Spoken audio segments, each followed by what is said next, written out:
ಸ್ನೇಹಿತರೆ, ಪವಿತ್ರ ಬಂಧನ ಧಾರಾವಾಹಿಯ ನಾಳೆಯ ಸಂಚಿಕೆಯಲ್ಲಿ ಪವಿತ್ರನ ಮನೆಯವರೆಲ್ಲರೂ ಕೂಡ ಒಪ್ಕೊಂಡು, ಹಾಗೆ ದೇವ್ ಕೂಡ ಪವಿತ್ರನ ತನ್ನ ಹೆಂಡತಿ ಅಂತ ಒಪ್ಕೊಂಡು ಸಂಸಾರವನ್ನ ಕೂಡ ಶುರು ಮಾಡ್ತಾನೆ. ಹಾಗೆ ರಾಧಿಕಾನು ಕೂಡ ಪವಿತ್ರನ ಒಪ್ಕೊಳ್ತಾಳೆ. ಸೊ ಈ ಒಂದು ಇಂಟ್ರೆಸ್ಟಿಂಗ್ ಸಂಚಿಕೆಯಲ್ಲಿ ಏನೇನೆಲ್ಲ ಆಗುತ್ತೆ ಅನ್ನುವಂತ ಕಂಪ್ಲೀಟ್ ಎಪಿಸೋಡ್ ಅನ್ನು ನೋಡ್ಕೊಂಡ್ ಬರೋಣ. ಮೊದಲ ಬಾರಿಗೆ ಈ ಚಾನಲ್ಗೆ ಭೇಟಿ ನೀಡಿದ್ರೆ ಸಬ್ಸ್ಕ್ರೈಬ್ ಆಗೋದನ್ನ ಮಾತ್ರ ಮರಿಬೇಡಿ. ಇದೇ ರೀತಿ ಅಪ್ಡೇಟ್ಗಳು ಬರ್ತಾ ಇರುತ್ತೆ. ಪವಿತ್ರ ಅಂತೂ ಇಲ್ಲಿ ಫುಲ್ ಟೆನ್ಷನ್ ಆಗಿರ್ತಾಳೆ. ಯಾಕಂತಂದ್ರೆ ಗುರುಗಳು ಹೇಳಿ ಹೋಗಿರ್ತಾರೆ, ನೀನೇ ಈ ಒಂದು ವ್ರತವನ್ನ ಮಾಡ್ಬೇಕು, ತುಂಬಾನೇ ಕಠಿಣ ಇದೆ ಈ ವ್ರತ ಮಾಡ್ಬೇಕು ಅಂತ ಹೇಳಿ ಹೋಗಿರ್ತಾರಲ್ವಾ. ಸೊ ಆ ಒಂದು ವಿಚಾರ ಬಗ್ಗೆ ಪವಿತ್ರಲ್ಲಿ ತುಂಬಾನೇ ಟೆನ್ಷನ್ ಆಗಿ ಕೂತಿರ್ತಾಳೆ. ಆಗ ಅಲ್ಲಿಗೆ ದೇವ್ ಬಂದ್ಬಿಟ್ಟು ಪವಿತ್ರ ಹತ್ರ ಮಾತಾಡ್ತಾನೆ. ಪವಿತ್ರ, ಯಾಕೆ ಇಷ್ಟೊಂದು ಟೆನ್ಷನ್ ಆಗ್ತಾ ಇದೆಯಾ? ಅಲ್ಲ, ಈ ವ್ರತನ ನಿನ್ನ ಹತ್ರ ಮಾಡ್ಲೇಬೇಕು ಅಂತ ಏನಾದ್ರು ನಾವು ಹೇಳಿದ್ವಾ? ಇಲ್ಲ ಅಲ್ವಾ? ನಾನ್ ತಾತ ಮತ್ತೆ ಅಜ್ಜಿ ಹತ್ರ, ಹಾಗೆ ಮನೆಯವ್ರ ಹತ್ರ, ಅಮ್ಮನ ಹತ್ರ ಎಲ್ಲ ಮಾತಾಡ್ತೀನಿ. ಇದೆಲ್ಲ ನಾನ್ ನೋಡ್ಕೊಳ್ತೀನಿ. ನಿನ್ನ ಹತ್ರ ಆಗಿಲ್ಲ ಅಂತಂದ್ರೆ, ವ್ರತ ಮಾಡೋದಕ್ಕೆ ಮನ್ಸಿಲ್ಲ ಅಂತಂದ್ರೆ, ನೀನ್ ಇದ್ರ ಬಗ್ಗೆ ಟೆನ್ಷನ್ ಮಾಡೋದಕ್ಕೆ ಹೋಗ್ಬೇಡ, ನೀನ್ ಮಾಡ್ಬೇಕಾಗೂ ಇಲ್ಲ, ಇದೆಲ್ಲ ನಾನ್ ನೋಡ್ಕೊಳ್ತೀನಿ ಅಂತ ಹೇಳ್ಬಿಟ್ಟು ದೇವ್ ಹೇಳಿದಾಗ, ಏನ್ ಹೇಳ್ತಾ ಇದ್ದೀರಾ ರೀ? ನಾನ್ ನಿಮ್ಮನ್ನ ಇಷ್ಟ ಪಡದೆ ಇರ್ಬಹುದು, ಇಷ್ಟಪಟ್ಟು ಮದ್ವೆ ಆಗದೆ ಇರ್ಬಹುದು, ಒಟ್ನಲ್ಲಿ ನಿಮ್ಮನ್ನ ಮದ್ವೆ ಆಗಿದ್ದೀನಿ ತಾನೆ. ಸೊ ಮದ್ವೆ ಆಗಿದ್ದೀನಿ, ನೀವು ನನ್ ಗಂಡ ಅಂತಂದ್ಮೇಲೆ ನಿಮ್ ಜೀವದ ರಕ್ಷಣೆ ಮಾಡೋದು ನನ್ ಕರ್ತವ್ಯ ಅಲ್ವಾ? ಸೊ ನಾನ್ ಈ ಒಂದು ವ್ರತವನ್ನ ನಿಜವಾಗ್ಲೂ ಮಾಡೇ ಮಾಡ್ತೀನಿ, ನಿಮ್ಮನ್ನ ಉಳಿಸ್ಕೋತೀನಿ ಅನ್ನುವಂತ ಮಾತನ್ನ ಇಲ್ಲಿ ಪವಿತ್ರ ಆಡ್ತಾಳೆ. ಆಗ ದೇವ್ಗಂತೂ ತುಂಬಾನೇ ಖುಷಿ ಆಗ್ತಾ ಇರತ್ತೆ. ಅಯ್ಯೋ ಪವಿತ್ರ, ಯಾಕೆ ಈ ರೀತಿ ಎಲ್ಲ ಹೇಳ್ತಾ ಇದೀಯಾ?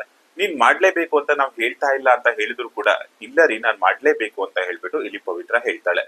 ಸರಿ ಆಯ್ತು ಅಂತ ಹೇಳ್ಬಿಟ್ಟು ದೇವ್ ಕೂಡ ಒಪ್ಕೊಳ್ತಾನೆ. ಹಾಗೆ ಗುರುಗಳಿಗೆ ಫೋನ್ ಮಾಡ್ಬಿಟ್ಟು, ನಾವು ಬರ್ತಾ ಇದೀವಿ, ಆ ವ್ರತಕ್ಕೆ ಏನೇನ್ ಸಿದ್ಧತೆ ಬೇಕು ಅದೆಲ್ಲವನ್ನ ಮಾಡ್ಕೊಳ್ಳಿ ಅನ್ನುವಂತ ಮಾತನ್ನ ಕೂಡ ಎಲ್ರು ಕೂಡ ಹೇಳ್ತಾರೆ. ಆಗ ಗುರುಗಳು ಕೂಡ ಆ ಕಡೆ ಎಲ್ಲ ಸಿದ್ಧತೆಗಳನ್ನ ಮಾಡ್ಕೊಳ್ತಾರೆ. ದೇವಸ್ಥಾನದ ಕಡೆ ಮನೆಯವರೆಲ್ಲರೂ ಕೂಡ ಹೋಗ್ತಾರೆ. ರಾಧಿಕಾ, ತಾತ, ಅಜ್ಜಿ ಎಲ್ರು ಕೂಡ ದೇವಸ್ಥಾನಕ್ಕೆ ಎಂಟ್ರಿ ಆಗ್ತಾರೆ.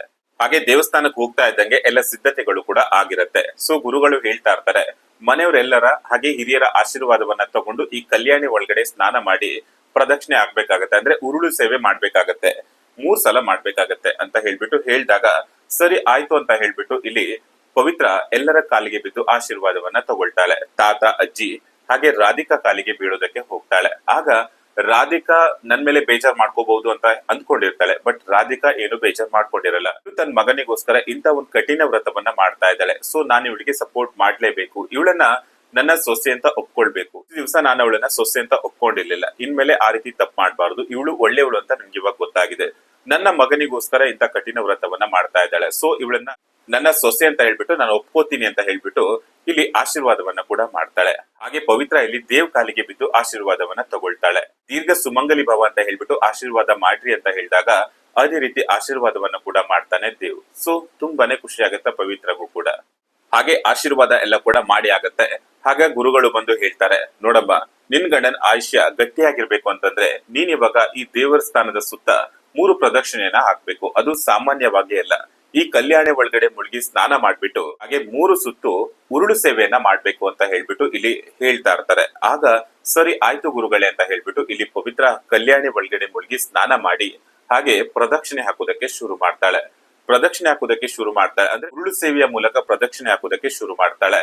ಪ್ರಥಮ ಬಾರಿಗೆ ಒಂದು ಪ್ರದಕ್ಷಿಣೆಯನ್ನ ಹಾಕಿ ಮುಗಿಸೋದ್ರೊಳಗಡೆ ಪವಿತ್ರ ತುಂಬಾನೇ ಸುಸ್ತಾಗಿರ್ತಾಳೆ, ಎದ್ದೇಳೋಕೆ ಆಗ್ತಾ ಇರಲ್ಲ. ಆಗ ದೇವ್ನೇ ಅಲ್ಲಿಗೆ ಬಂದ್ಬಿಟ್ಟು ಅವಳನ್ನ ಎಬ್ಸಿ ಪ್ರೀತಿಯಿಂದ ಎಬ್ಬಿಸ್ತಾನೆ. ಪವಿತ್ರ ದೇವ್ರ ಮುಖನ ನೋಡ್ತಾ ಇರ್ತಾಳೆ, ದೇವ್ ಪವಿತ್ರ ಮುಖನ ನೋಡ್ತಾ ಇರ್ತಾಳೆ. ಪ್ರೀತಿ ಅನ್ನೋದು ಅಲ್ಲಿ ಜಾಸ್ತಿ ಆಗ್ತಾ ಇರತ್ತೆ. ಸೊ ದೇವ್ಗೂ ಕೂಡ ಒಂಥರ ಬೇಜಾರಾಗ್ತಾ ಇರತ್ತೆ, ತನ್ಗೋಸ್ಕರ ಪವಿತ್ರ ಇಷ್ಟೊಂದು ಕಷ್ಟ ಪಡ್ತಾ ಇದ್ದಾಳಲ್ಲ ಅಂತ ಹೇಳ್ಬಿಟ್ಟು. ಹಾಗೆ ರಾಧಿಕಾಗೂ ಕೂಡ ಎಂತ ಒಳ್ಳೆ ಸೊಸೆ ಇವಳು, ನಾನ್ ಇವಳನ್ನ ರಿಜೆಕ್ಟ್ ಮಾಡ್ತಾ ಇದ್ದೀನಲ್ಲ, ಇಂತ ಸೊಸೆ ಸಿಗೋದಕ್ಕೂ ಕೂಡ ಪುಣ್ಯ ಮಾಡಿರ್ಬೇಕು, ನನ್ ಮಗನಿಗೋಸ್ಕರ ಈ ರೀತಿ ತನ್ನ ಪ್ರಾಣವನ್ನ ಲೆಕ್ಕಿಸದೆ ಈ ರೀತಿ ವ್ರತ ಮಾಡ್ತಾ ಇದ್ದಾಳಲ್ಲ ಅಂತ ಹೇಳ್ಬಿಟ್ಟು ರಾಧಿಕಾನು ಕೂಡ ತುಂಬಾನೇ ಖುಷಿ ಪಡ್ತಾ ಇರ್ತಾಳೆ.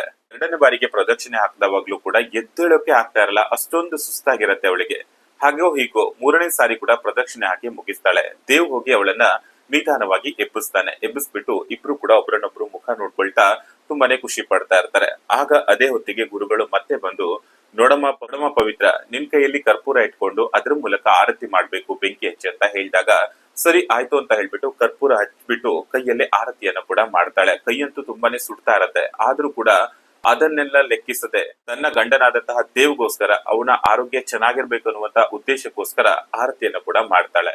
ಹಾಗೋ ಹೀಗೋ ಅದೆಲ್ಲ ವ್ರತವನ್ನ ಕಂಪ್ಲೀಟ್ ಮಾಡಾದ್ಮೇಲೆ ಗುರುಗಳು ಮಂಡಿ ಸೇವೆ ಮಾಡ್ಬೇಕು ಅಂತ ಹೇಳ್ತಾರೆ. ಅಂದ್ರೆ ಮೊಣಕಾಲಿನ ಮೂಲಕ ಪ್ರದಕ್ಷಿಣೆ ಹಾಕ್ಬೇಕು ಅಂತ ಹೇಳ್ತಾರೆ. ಸೊ ಇದನ್ನ ಕೇಳಿದಂತಹ ದೇವ್ಗಂತೂ ಸಿಕ್ಕಾಪಟ್ಟೆ ಶಾಕ್ ಆಗತ್ತೆ. ಪವಿತ್ರ ವ್ರತವನ್ನ ಮಾಡೋದಕ್ಕೆ ಶುರು ಮಾಡ್ತಾಳೆ, ಆದ್ರೆ ದೇವ್ ಬೇಡ ಅಂತ ಹೇಳ್ತಾನೆ. ನೋಡಿ ಗುರುಗಳೇ, ಇಷ್ಟೆಲ್ಲ ವ್ರತ ಮಾಡಿದ್ದಾಳೆ, ಇಷ್ಟೇ ಸಾಕಾಗತ್ತೆ, ಇದನ್ನೆಲ್ಲ ನನ್ನ ಹೆಂಡತಿ ಹತ್ರ ಮಾಡೋದಕ್ಕಾಗಲ್ಲ, ಯಾಕಂತಂದ್ರೆ ಅವಳು ತುಂಬಾನೇ ಸುಸ್ತಾಗಿದ್ದಾಳೆ ಅಂತ ಹೇಳ್ಬಿಟ್ಟು ಇಲ್ಲಿ ದೇವ್ ಹೇಳಿದಾಗ, ನೋಡಿ ದೇವ್ ಅವ್ರೆ, ಇವಾಗ್ಲೇನಾದ್ರೂ ಈ ವ್ರತವನ್ನ ಕಂಪ್ಲೀಟ್ ಮಾಡಿಲ್ಲ ಅಂತಂದ್ರೆ ಇಷ್ಟೊತ್ತು ಏನೇನ್ ಮಾಡಿದಾಳೋ ಅದೆಲ್ಲವೂ ಕೂಡ ವ್ಯರ್ಥ ಆಗ್ಬಿಡತ್ತೆ.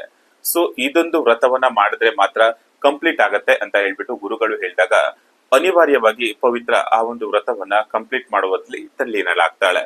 ಹಾಗೆ ಪವಿತ್ರ ಪ್ರದಕ್ಷಿಣೆ ಹಾಕ್ತಾ ಇರುವಾಗ ಮಂಡಿ ಕಾಲು ಗಾಯ ಆಗತ್ತೆ, ಗಾಯ ಆಗಿ ರಕ್ತ ಎಲ್ಲ ಹೋಗ್ತಾ ಇರತ್ತೆ. ಎಷ್ಟೇ ತ್ರಾಸ ಆದ್ರೂ ಕೂಡ, ಎಷ್ಟೇ ಕಷ್ಟ ಆದ್ರೂ ಕೂಡ ಪವಿತ್ರ ಆ ಒಂದು ವ್ರತವನ್ನ ಕಂಪ್ಲೀಟ್ ಮಾಡ್ತಾ ಇರ್ತಾಳೆ. ಸೊ ಇದನ್ನ ನೋಡಿದಂತಹ ದೇವ್ಗಂತೂ ತುಂಬಾನೇ ಬೇಜಾರಾಗ್ತಾ ಇರತ್ತೆ. ಅಯ್ಯೋ ದೇವ್ರೆ, ನನ್ನ ಜೀವಕ್ಕೋಸ್ಕರ ಪವಿತ್ರ ಎಷ್ಟೊಂದು ಕಷ್ಟ ಪಡ್ತಾ ಇದ್ದಾಳೆ, ಅವಳಿಗೆ ಈ ರೀತಿ ಕಷ್ಟ ಬರೋದು ಬೇಡಾಗಿತ್ತು. ಇವಳು ನಿಜವಾಗ್ಲೂ ನನ್ನನ್ನ ಪ್ರೀತಿ ಮಾಡ್ತಾ ಇದ್ದಾಳೆ, ಬರೀ ಬಾಯಿ ಮಾತಿಗಲ್ಲ, ಮನ್ಸಲ್ಲೂ ಕೂಡ ಇವಳು ತನ್ನನ್ನ ಗಂಡ ಅಂತ ಒಪ್ಕೊಂಡಿದ್ದಾಳೆ, ಅದಕ್ಕೋಸ್ಕರ ಈ ರೀತಿ ತುಂಬಾನೇ ಖುಷಿಯಿಂದ ಇದೆಲ್ಲ ಮಾಡ್ತಾ ಇದ್ದಾಳೆ ಅಂತ ಹೇಳ್ಬಿಟ್ಟು ದೇವ್ ಇಲ್ಲಿ ಖುಷಿ ಪಡ್ತಾ ಇನ್ಮೇಲಾದ್ರೂ ನಾವು ಖುಷಿಯಾಗಿರ್ಬೇಕು ಅಂತ ಹೇಳ್ಬಿಟ್ಟು ಅಂದ್ಕೊಳ್ತಾ ಇರ್ತಾನೆ. ಹಾಗೆ ಈ ಕಡೆ ರಾಧಿಕಾ ಕೂಡ ಅದನ್ನೆಲ್ಲ ನೋಡ್ಬಿಟ್ಟು ತುಂಬಾನೇ ಖುಷಿ ಪಡ್ತಾ ಇರ್ತಾಳೆ. ನಾನ್ ಇಂಥ ಸೊಸೆನ ರಿಜೆಕ್ಟ್ ಮಾಡ್ತಾ ಇದ್ದೆ ಅಲ್ವಾ, ಎಷ್ಟು ಒಳ್ಳೆ ಹುಡುಗಿ, ನನ್ನ ಮಗನಿಗೋಸ್ಕರ ಈ ರೀತಿ ತನ್ನ ಜೀವವನ್ನ ಲೆಕ್ಕಿಸದೆ ಕೆಲಸ ಮಾಡ್ತಾ ಇದ್ದಾಳೆ, ವ್ರತ ಮಾಡ್ತಾ ಇದ್ದಾಳೆ. ಸೊ ನನ್ಗಂತೂ ತುಂಬಾನೇ ಖುಷಿ ಆಗುತ್ತೆ ಅಂತ ಹೇಳ್ಬಿಟ್ಟು ರಾಧಿಕಾ ಮನ್ಸಲ್ಲಿರುವಂತ ಕೋಪನೆಲ್ಲ ಕರಗಿ ಪ್ರೀತಿ ಅನ್ನೋದು ಉಕ್ತಾ ಇರತ್ತೆ. ಹಾಗೆ ಇದನ್ನ ನೋಡಿದಂತ ನಮ್ರತಾಗಂತೂ ಸಿಕ್ಕಾಪಟ್ಟೆ ಕೋಪ ಬರ್ತಾ ಇರತ್ತೆ. ಅಯ್ಯೋ ದೇವ್ರೆ, ಇವಳು ಸೆಂಟಿಮೆಂಟಲ್ ಆಗಿ ಈ ಒಂದು ವ್ರತವನ್ನೆಲ್ಲ ಮಾಡಿ ರಾಧಿಕಾ ಮನ್ಸನ್ನ ಕೂಡ ಗೆಲ್ತಾ ಇದ್ದಾಳಲ್ಲ, ಇನ್ಮೇಲೆ ನಾನು ದೇವ್ ಕಡೆ ನೋಡೋದಕ್ಕಾಗಲ್ವಾ, ರಾಧಿಕಾ ಪವಿತ್ರನ ಸೊಸೆ ಅಂತ ಒಪ್ಕೋಬಿಡ್ತಾಳೆ ಅಂತ ಹೇಳ್ಬಿಟ್ಟು ನಮ್ರತಾ ಅಂತೂ ಸಿಕ್ಕಾಪಟ್ಟೆ ಊರ್ಕೋತಾ ಇರ್ತಾಳೆ.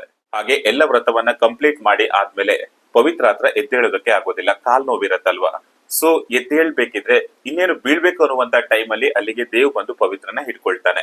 ಆಗ ಒಬ್ರನ್ನೊಬ್ರು ಮುಖ ನೋಡ್ಕೊಳ್ತಾ ಇರ್ತಾರೆ. ಹಾಗೆ ಪವಿತ್ರನ ನಿಧಾನವಾಗಿ ಕಾರ್ ಹತ್ರ ಕರ್ಕೊಂಡ್ ಬರ್ತಾನೆ ದೇವ್ ಪವಿತ್ರ ಹತ್ರ ಕೇಳ್ತಾ ಇರ್ತಾನೆ, ಇವಾಗೇನು ನೋವಿಲ್ಲ ಅಲ್ವಾ ಅಂತ ಕೇಳ್ತಾ ಇರ್ತಾನೆ. ಪರವಾಗಿಲ್ಲ ಅಂತ ಕೂಡ ಪವಿತ್ರ ಹೇಳ್ತಾ ಇದ್ರೆ ಅಲ್ಲಿಗೆ ಗುರುಗಳು ಬಂದ್ಬಿಟ್ಟು ಎಲ್ಲ ವ್ರತ ಕೂಡ ಕಂಪ್ಲೀಟ್ ಆಗಿದೆ, ಇನ್ನು ನಿಮ್ ಗಂಡನ್ ಜೀವಕ್ಕೆ ಏನು ಅಪಾಯ ಇಲ್ಲ, ನಿನ್ ಗಂಡನ್ ಆಯುಸ್ಸು ತುಂಬಾನೇ ಗಟ್ಟಿಯಾಗಿದೆ. ಸೊ ಇನ್ಮೇಲೆ ನೀನ್ ಯಾವತ್ತೂ ಕೂಡ ನಿನ್ ಗಂಡನಿಗೆ ರಕ್ಷಾ ಕವಚ ಆಗಿರ್ಬೇಕು, ನೀನು ಅವನ ಜೊತೆ ಯಾವತ್ತೂ ಕೂಡ ಇರ್ಬೇಕು ಅಂತ ಹೇಳ್ಬಿಟ್ಟು ಗುರುಗಳು ಹೇಳ್ತಾರೆ. ಹಾಗೆ ಗುರುಗಳ ಆಶೀರ್ವಾದವನ್ನ ಕೂಡ ಪವಿತ್ರ ಹಾಗೆ ದೇವ್ ಕೂಡ ತಗೊಳ್ತಾರೆ. ಹಾಗೆ ಪವಿತ್ರ ಮನ್ಸಲ್ಲಿ ಒಂದ್ ಆಸೆ ಮೂಡ್ತಾ ಇರತ್ತೆ, ದೇವ್ರ ಹತ್ರ ಕೇಳ್ಕೊತಾ ಇರ್ತಾಳೆ, ದೇವ್ರೆ ನಾನು ಇಲ್ಲಿವರೆಗೂ ನಿನ್ನ ಹತ್ರ ಏನೂ ಕೇಳ್ಕೊಂಡಿಲ್ಲ, ಇವತ್ ಕೇಳ್ಕೊತಾ ಇದ್ದೀನಿ, ನಾನ್ ಜೀವನ್ ಪೂರ್ತಿ ದೇವ್ ಜೊತೆ ಖುಷಿಯಾಗಿರ್ಬೇಕು, ಅವನ್ ಜೊತೆ ಸಂಸಾರ ಮಾಡ್ಬೇಕು, ಇವೊಂದ್ ವರನ ಕೊಡಪ್ಪ ಅಂತ ಹೇಳ್ಬಿಟ್ಟು ಇಲ್ಲಿ ಪವಿತ್ರ ಕೇಳ್ಕೊತಾ ಇದ್ರೆ ದೇವ್ ಕೂಡ ಪವಿತ್ರಗೆ ಹುಷಾರಾಗ್ಲಿ, ಅವಳ ಕಾಲಿಗೆಲ್ಲ ಗಾಯ ಆಗಿದೆ ಅದೆಲ್ಲವೂ ಕೂಡ ಆದಷ್ಟು ಬೇಗ ಹುಷಾರಾಗ್ಲಿ ಅಥವಾ ಕಡಿಮೆ ಆಗ್ಲಿ ಅಂತ ಕೂಡ ಕೇಳ್ಕೊತಾ ಇರ್ತಾನೆ ದೇವ್ರ ಹತ್ರ. ಹಾಗೆ ಈ ಕಡೆ ರಾಧಿಕಾನು ಕೂಡ ಪವಿತ್ರನ ನಿಧಾನವಾಗಿ ಒಪ್ಕೊಳ್ತಾ ಇರ್ತಾಳೆ. ಹಾಗೆ ಮನೆಗ್ ಬಂದಾಗ ಪವಿತ್ರ ಕಾಲಿಗೆ ಗಾಯ ಆಗಿರತ್ತಲ್ವಾ, ಅದಕ್ಕೆಲ್ಲ ಔಷಧಿಯನ್ನ ಕೂಡ ದೇವ್ ಹಚ್ಚಿ ಕೊಡ್ತಾ ಇರ್ತಾನೆ. ಹಾಗೆ ಇಬ್ರು ಕೂಡ ಮುಖ ನೋಡ್ತಾ ಪ್ರೀತಿಯಲ್ಲೇ ಕಳೆದೋಗ್ಬಿಡ್ತಾರೆ. ಹಾಗೆ ಸಂಸಾರವನ್ನ ಕೂಡ ಶುರು ಮಾಡ್ತಾರೆ. ಸ್ನೇಹಿತರೆ, ಇಲ್ಲಿಗೆ ಈ ಒಂದು ಸಂಚಿಕೆ ವಿಡಿಯೋ ಮುಕ್ತಾಯವಾಗುತ್ತೆ. ಇದೇ ರೀತಿ ಅಪ್ಡೇಟ್ ಗಾಗಿ ಸಬ್ಸ್ಕ್ರೈಬ್ ಆಗಿದೆ. ಸಿಗೋಣ ನೆಕ್ಸ್ಟ್ ಅಪ್ಡೇಟ್ ಅಲ್ಲಿ. Thank you for watching.